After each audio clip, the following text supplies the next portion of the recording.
दोस्तों, movie diaries में आप सबका स्वागत है। कहानी की शुरुआत होती है कोलकाता के एक छोटे से गांव से। साल है 1942। एक ठंडी सी शाम, सूरज ढल चुका है लेकिन उसकी हल्की रोशनी अब भी चारों तरफ फैली हुई थी। आसमान में काले बादल और बिजलियों की गरजाहट से पता चलता है कि शायद से बारिश होने वाली है।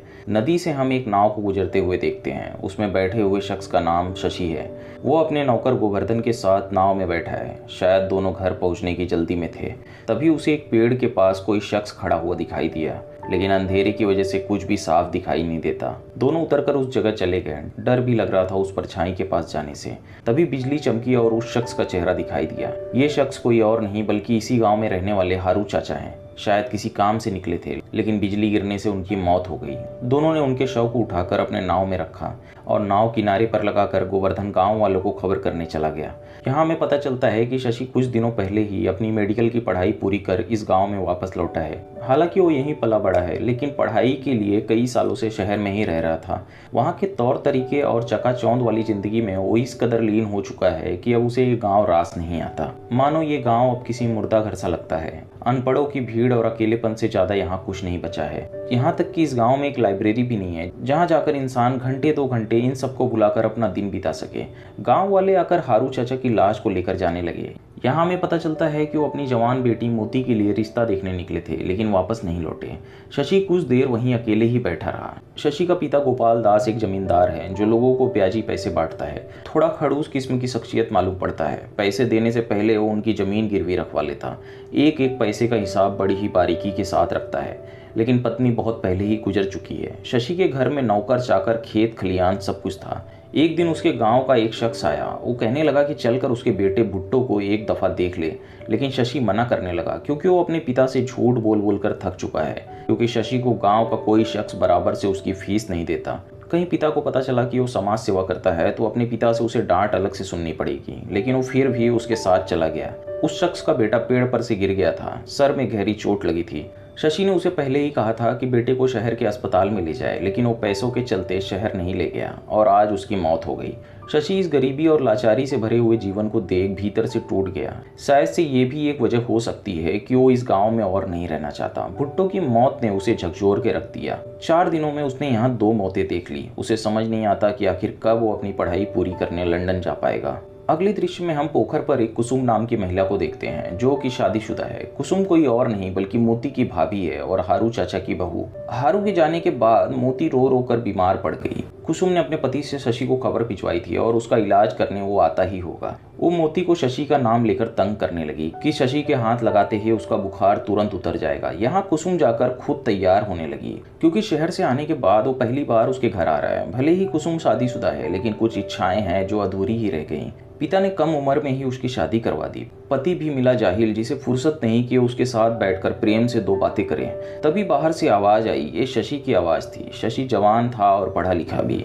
जहां कुसुम का उसकी तरफ आकर्षित होना तो स्वाभाविक था। शादी को वक्त हो गया है, लेकिन एक भी बच्चे नहीं। वहां उसने मोती का चेकअप किया। शशि इसी गांव में पला बड़ा है, हर किसी को अच्छी तरह से जानता है। तभी वहां कुसुम का पति परन आ गया। उसने मोती की शादी को लेकर चिंता व्यक्त करी क्योंकि उसके पिता हारू की अंतिम इच्छा थी कि मोती की शादी किसी पढ़े लिखे इंसान से हो जो कि कम से कम मैट्रिक पास होना चाहिए। लेकिन इस गांव में पढ़ा लिखा इंसान मिलना इतना ज्यादा मुश्किल हो गया है कि जैसे ये बात रेत में सुई ढूंढने के बराबर है। मोती के लिए एक अधेड़ उम्र के पुरुष का रिश्ता आया है जो पढ़ा लिखा नहीं है, लेकिन वो अब भी मुश्किल में फंसे हैं कि अगर उस शख्स से मोती की शादी करवा दी तो उसके पिता की अंतिम इच्छा का क्या होगा। यहाँ शशि भी उसके समर्थन में था कि पढ़ा लिखा इंसान ही मोती के लिए बेहतर पति होगा, लेकिन कुसुम को ऐसा नहीं लगता। वो तो सोचती है कि किसी तरह से बस मोती की शादी हो जाए, और वैसे भी मोती का बचपना अभी भी गया नहीं, तो कौन सा पढ़ा लिखा पुरुष उससे ब्याह करके अपना जीवन बर्बाद करेगा। जाते वक्त कुसुम ने शशि को रास्ते में ही आवाज देकर रोक लिया। वो अक्सर चाहती कि किसी तरह से बस उसके करीब जा सके, लेकिन सब कुछ जानते हुए भी शशि हमेशा अनजान बनने की कोशिश करता। हालांकि वो एक डॉक्टर था जिसे शरीर के भीतर घटने वाली हर एक घटना की जानकारी अच्छे से होती थी, लेकिन एक स्त्री के भीतर उठने वाली काम इच्छा को समझने में उसका ज्ञान अब भी सक्षम नहीं था। शायद वो डरता है कि अगर गांव में किसी को भी इसकी खबर हुई तो बदनामी झेलनी होगी, जो कि वो बिल्कुल नहीं चाहता। वो अक्सर उससे पूछती कि उसके करीब आते ही वो इतना घबरा क्यों जाता है, लेकिन शशि उसे यहाँ वहाँ के बहाने दे देता। यहाँ रास्ते में वो इसी गांव में रहने वाले जादव पंडित से मिला, जिसका पूरा गांव बहुत सम्मान करता है। पूरा गांव इन्हीं के वचनों और मार्गदर्शन के सहारे जीवन व्यतीत कर रहा है। लेकिन जब वो शशि से मिले तो अध्यात्म और विज्ञान की चर्चा शुरू हो गई कि आखिर कौन सबसे श्रेष्ठ है। उन्होंने कहा कि मेडिकल साइंस का तो पूरा ज्ञान ही पश्चिम का है, जिसमें आयुर्वेद जैसी पहुंच और ऊंचाई नहीं। लेकिन शशि जो कि विज्ञान को पूछता है तो वो अपनी शिक्षा और ज्ञान का तिरस्कार भी नहीं कर सकता। वो साथ ही पंडित के घर चला गया। वहां उनकी पत्नी से मिला। शशि को देखते ही उनके चेहरे पर एक खुशी आ गई, क्योंकि वो बहुत दिनों बाद लौटा था। शशि जब भी इस जगह आता तो उसे एक अलग ही सुकून मिलता, मानो जैसे यहाँ दुनिया रुक सी गई हो। पूरे गांव में सबसे बेहतर उसे यही जगह लगती। दूसरे दिन वो एक गांव की महिला के घर पर इलाज के लिए गया, जिसे वो सेन दीदी कहकर बुलाता है। कमरे में घुसते ही एक अजीब सी गंध महसूस हुई और बिस्तर पर पड़ी पड़ी सेन दीदी ठंड से कांप रही थी। उसे बहुत तेज बुखार था, पूरे शरीर पर दाने निकल आए थे, जिसे हम स्मॉल पॉक्स भी कहते हैं। यहाँ हमें शशि के पिता यानी गोपाल दास के अवैध संबंध के बारे में पता चलता है। गोपाल दास गांव का एक प्रभावशाली आदमी था। पत्नी के मरने के बाद उसने सेन दीदी से अपने अवैध संबंध जोड़ लिए थे। सेन दीदी की जिंदगी पर गोपाल दास का काफी प्रभाव था। इसी प्रभाव का इस्तेमाल करते हुए गोपाल दास ने सेन दीदी की शादी गांव के एक बुजुर्ग वैद्य कबीराज से करवा दी। लेकिन शादी के बाद भी सेन दीदी और गोपाल दास के बीच का रिश्ता खत्म नहीं हुआ। गोपाल दास ने सामाजिक सुविधा और अपने स्वार्थ को देखते हुए उसका ब्याह कबीराज के साथ करवाया था। यहाँ हमें पता चलता है कि इतना बीमार होने के बाद भी कबीराज सेन दीदी को अस्पताल नहीं ले गया, घर पर ही अपनी बनाई हुई जड़ी बूटियों से उसका इलाज करता था, जिस पर शशि काफी गुस्सा हो गया। लेकिन कबीराज को उससे काफी चिढ़ सी आती है, क्योंकि वो गोपाल दास और सेन दीदी के अवैध संबंधों से अच्छी तरह से वाकिफ है। दूसरे दिन घर पर खाना खाते वक्त पिता और उसके बीच बहस शुरू हो गई, क्योंकि पिता ने कहा कि वो सेन दीदी के घर पर जाना छोड़ दे, क्योंकि ये उनका घरेलू मामला है, दोनों आपस में समझ लेंगे, क्योंकि इससे गांव में चर्चा होनी शुरू हो जाएगी। लेकिन शशि इस छोटी सी मानसिकता वाले गांव से नहीं डरता और जब तक सेन दीदी ठीक नहीं हो जाती वो वहां जाता रहेगा। पिता यहाँ पछतावा महसूस करने लगा कि काश शशि को पढ़ने कोलकाता नहीं भेजा होता तो आज ये दिन नहीं देखना पड़ता। रात शशि सेन दीदी के घर पर ही उसका इलाज करने गया और वहीं बैठे बैठे सुबह हो गई। सेन दीदी को भी लगता है कि उसका हर दिन यहाँ इस तरह से आना ठीक नहीं, गांव में बातें होनी शुरू हो जाएंगी। लेकिन शशि को इसका जरा सा भी डर नहीं है। सुबह घर वापस जाते वक्त पोखर पर बैठी कुसुम ने उसे रोक लिया, क्योंकि आजकल वो उसके घर नहीं आता। यहाँ शशि ने वक्त ना होने का बहाना दे दिया, क्योंकि सेन दीदी की तबीयत ठीक नहीं है। उसने ये भी कह दिया कि उसकी फिजूल की बातों के लिए उसके पास जरा सा भी वक्त नहीं। इस बात का कहीं ना कहीं कुसुम को बहुत ज्यादा बुरा लगा, जिसके बाद उसने शशि से कोई सवाल नहीं किया। तभी पोखर पर मोती आ गई और शशि के बारे में बात करने लगी। लेकिन कुसुम को नहीं लगता कि शशि कभी उसे घास भी डालेगा, और वो किसी भी तरह से शशि के लिए नहीं बनी। सिर्फ मोती के शरीर का आकार ही बड़ा हुआ है, लेकिन दिमाग से अब भी वो बच्चों की तरह है। इस बात को लेकर दोनों की बहस छिड़ गई और कुसुम ने उसे एक थप्पड़ भी मार दिया, क्योंकि कुसुम खुद शशि को पसंद करती है और उसके साथ अपने अवैध संबंध को जोड़ने की इच्छा रखती है।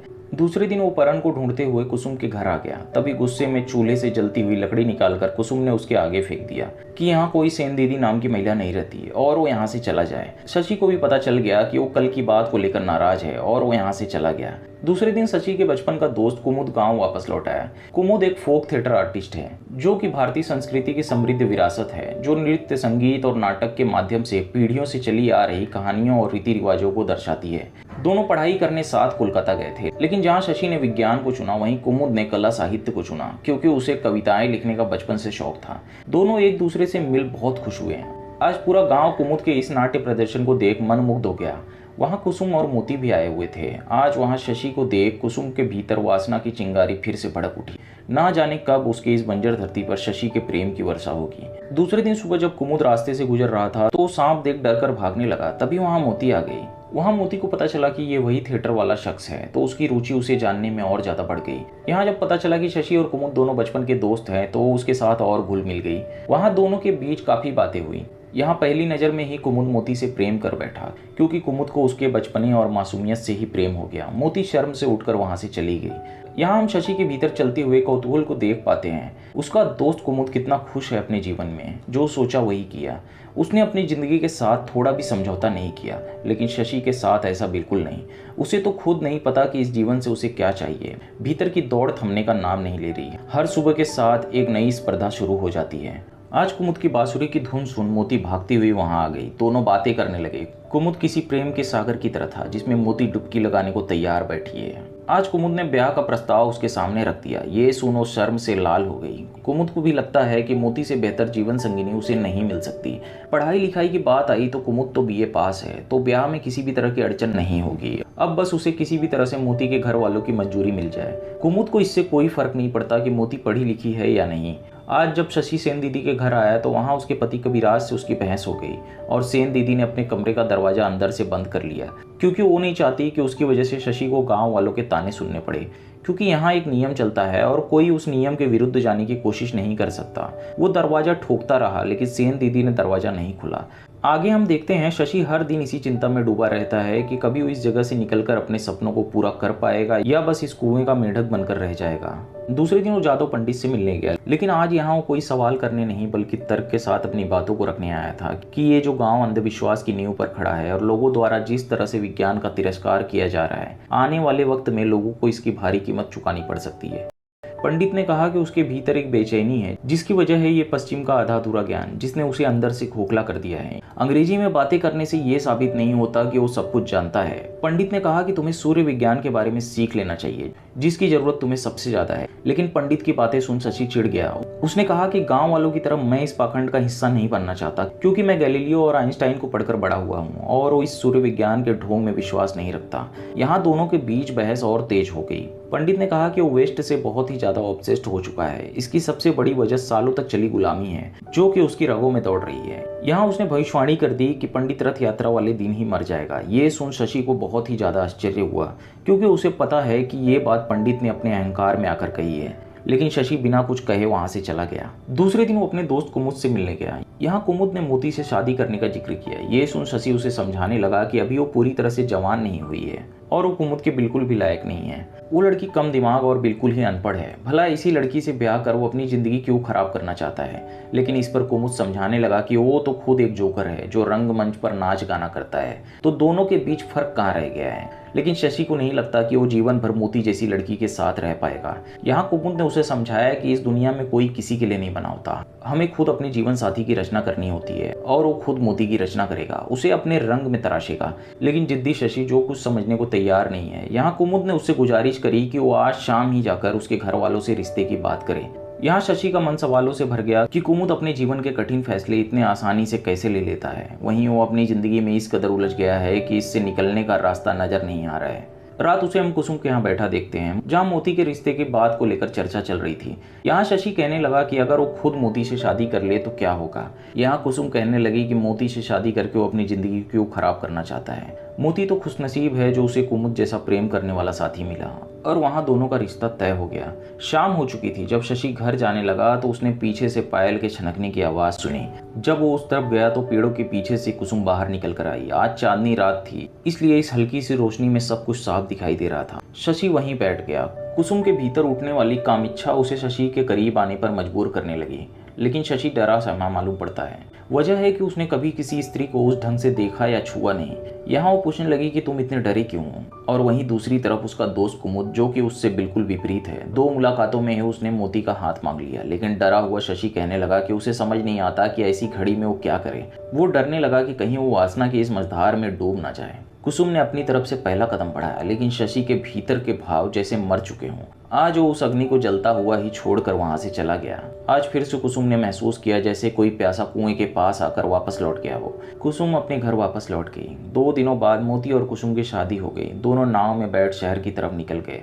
शशि नम आंखों से उन्हें जाते हुए देखता रहा, लेकिन वो अपने दोस्त के लिए प्रार्थना करता है कि उसका आने वाला जीवन सुकून भरा हो।